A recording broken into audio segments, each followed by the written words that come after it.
the signature show of the Stash Bros. I'm Mike, chilling with Chris. What's up, everyone? Welcome to our show. Please sit back, relax, and enjoy. Today we're going to get into our signature science with our Treasures of the Copper Age. These books aren't the heaviest of the heavy, but these books all have great stories, and that's what we're trying to do here on Six Layers, as well as kind of talk about the underbellies of the game that don't really get discussed. Plus, it gives us an opportunity to share our philosophy, or Sig Science, behind buying aftermarket unverified signatures. For some, these may be candidates for CBCS signature verification. But before we dive in, please like, subscribe, hit the notification bell, and please comment. Pretty please. First off, we have been signature hunting for a long time, okay? Yes, sir. Archives of signed books. We love getting our books signed. About half of our stash is blessed with SIG. They have been blessed by the creators of those books, and we are very fortunate to receive these blessings.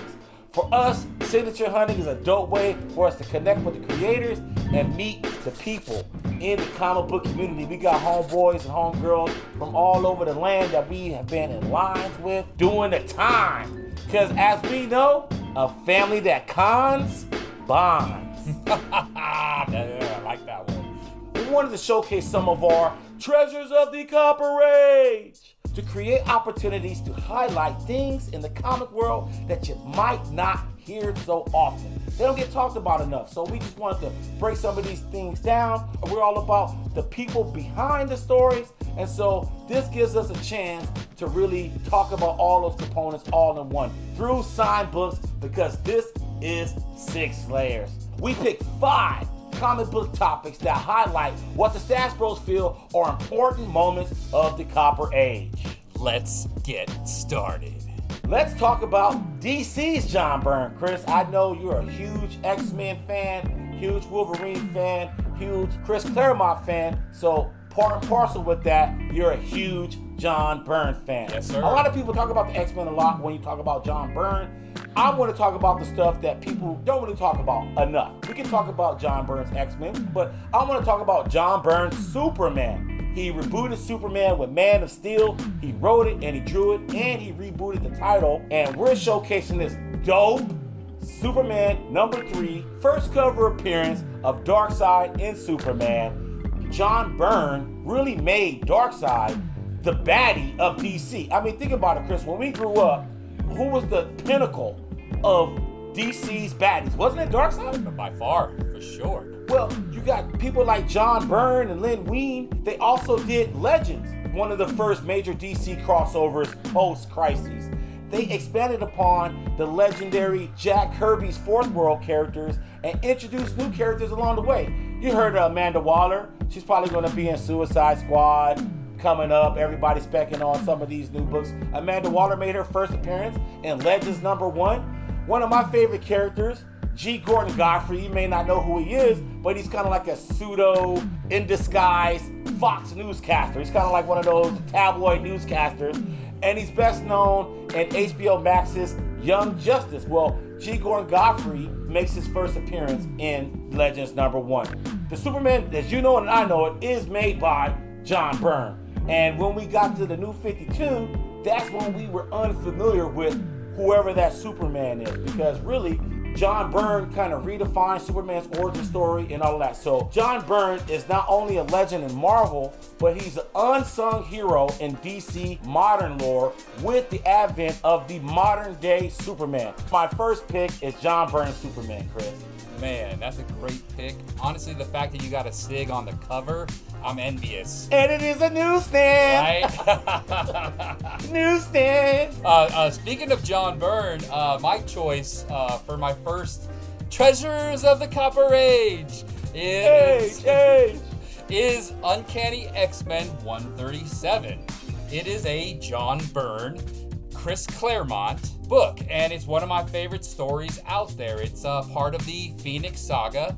It started in the early 100s and finally ended with this issue, and it just really, to me, is the pinnacle of Chris Claremont's storytelling and John Byrne's art. John Byrne has a special place in my heart. He made Wolverine a mainstay. Chris Claremont wanted to get rid of him. So honestly, if I can ever get a John Byrne Sig on this book or a more important one, I would definitely go gaga for that book. But I chose this book really for a few reasons. First, it's triple signed. It's signed by the Godfather Chris Claremont. Louise Simonson, who's a Marvel writer and editor. She co-created Doomsday for DC, Marvel's Apocalypse. And then Jim Shooter, who longtime editor and former writer of Transformers. Overall, beautiful story, lots of fun. Jean Grey ends up getting killed, or she takes her own life in this issue, and it is kind of controversial for that reason. But overall, significant story, and it kind of marks the end of the Chris Claremont, John Byrne run. They only last 6 more issues. I love the fact that we both are sharing this appreciation for Mr. John Byrne. Uncanny X-Men 137. I'm going up next with George Perez's Wonder Woman. Ooh, beautiful. Wonder Woman #1, icon of cover from the 80s. I gotta say that this is probably the quintessential Wonder Woman. It probably is, because it's kind of the story that people kind of go back to. Even when they were trying to come up with ideas with the most recent Wonder Woman story, they kind of fall back to some of the plot threads that George Perez did. We did a highlight on George Perez way back in Comic Books and Chill #5, once in a generation talent. Redefine the way artists lay out pages, the whole 9. Cramming in all kind of characters on a page. The dude is heavy. I love him to death. I believe George Perez retired as far as published work and making public appearances, but you never know. Everybody's been cooped up for a year. He may want to come out and do some appearances and stuff like that. I do know that he has been participating in facilitated signings, which was kind of unique to me because George wrote when he made his formal letter retiring, saying that he will always not charge for signatures. And so once the COVID closures happened and we starting to see like $50 SIGs, I was like, dang, thank you. It's a new era. We saw George at his last appearance at Amazing Vegas back in 2019. We both knew that this was probably going to be the last time we see George. And so we went ham on SIGs, man. I went ham on keys. Oh my goodness. This is one of them. I chose this book because it definitely represents the best Wonder Woman run of all time, and it happens in the Copper Age. My next book is Uncanny X-Men 248. It is significant for really Jim Lee's first work on X-Men. Beautiful cover. He did the interior and the cover on this. It's double signed by Chris Claremont and Jim Lee. And really it's the start of his short but amazing run on the X-Men titles. He starts on this issue, obviously, and then he subs a couple times for Mark Silvestri. Then he takes over on 267, where he teams up with Scott Williams, his longtime collaborator forever now, I feel like. He's part of the Trinity we've talked about beforehand with Alex Leclerc. Yep. So overall, he ended up doing this X-Men for about 10 issues, then jumped over to the new X-Men title in 1991, teaming up with Chris Claremont again, going for 11 issues, but really, it is the biggest comic book of all time. Over 8 million copies sold. There was 4 separate covers plus a wraparound. Jim's significance and beyond really started in X-Men, and really just he's a living legend at this point. Yes. Jim Lee is probably the second, or I would say the most popular comic book artist. It's either him or Todd McFarlane. It depends on where you at. I knew really nothing much about Jim Lee prior to Hush, to be honest with you. And so would you say that this Uncanny X-Men represents that bridge where he was just a star, and then after he becomes a superstar? Or was he already superstar? I mean, he was already doing pretty well for himself. He'd already been a cover and interior artist on Alpha Flight, and of course he did a run on Punisher War Journal, where some of those covers are so hard, and his art on that was just aggressive, and I really enjoyed it. So he was definitely up and coming, but I really think the X-Men, working with Chris Claremont, and the amount of books they were selling, because those two combined really just took him to another level. Last but certainly not least, I'm going to rub my hands together on this one. We have Batman 426, signed by Marv Wolfman, George Perez, John Beatty, and Bob Kane. Yes, Bob Kane. Wow. And believe us, it's real. First off, the book is the first appearance of our favorite Robin. I'm going to speak for you. Yes. Because I think we talked about this. Tim Drake is our favorite Robin, right? Yep. Tim Drake is the Robin of our childhood. We knew that Dick Grayson was Robin because we saw the 60s show when we were growing up, and that was Dick Grayson. We knew who the OG Robin was. Batman the Animated Series introduced the world to Tim Drake. Not Jason Todd, Tim Drake. When I got into comics, I naturally gravitated towards Tim Drake's character because I identified with him on a cartoon. And then to find out that he deduced that Bruce Wayne was Batman, I loved it. And that he's every bit of a detective as Batman, I loved it. But this book here, this book is a special gem. Now, the Tim Drake first appearance, I mean, it's like a $10 book now. It's not like it's an ultrasonic key. But when you start looking at these SIGs, baby, these SIGs are prime time. This gave us an opportunity to give the Stas fam our Sig Science. And here we go. Rule number one when we're looking at SIGs, when we're talking about buying non-verified SIGs, that means books with no certificate of authenticity, books that are not in slabs, books that are just signed raw that you can find anywhere. Here's one rule of thumb for all of you. Most of them are real. Yep. Most of the comic books that you see online, those signatures are real. The reason why they're available most of the time is that the owner are just selling them to get rid of them, or they're not at the condition that they believe they would get a high grade if they went and got it verified somewhere else, if they're aware of that service. Some people are just selling them because they're unaware of what they can do with it. And so you could get a lot of steals. And this one signed by Bob Kane was one of them, Chris. So a couple years back, 3 years back, I got word that a major collection, a signed collection, was in Florida, and they had a lot of great unverified signatures. I'm talking about Frank Miller's, Bob Kane's, Carmine Infantino's. I'm talking about legends. And the ones that submitted them to CBCS, they were coming back red label. It's gold now, which means verified with CBCS. But years ago, the red label, which means verified signature. And so the word on the street was these books were coming back red labels. And so I bought it at a price that I was just like dumb not to. I did my research. I communicated with the seller, and guess what? Boom. All the answers came the way I wanted to. And then later on, the books that were a part of that generation that I've seen that I could have bought during that time, they were on the market, red labels in slabs. So there you have it.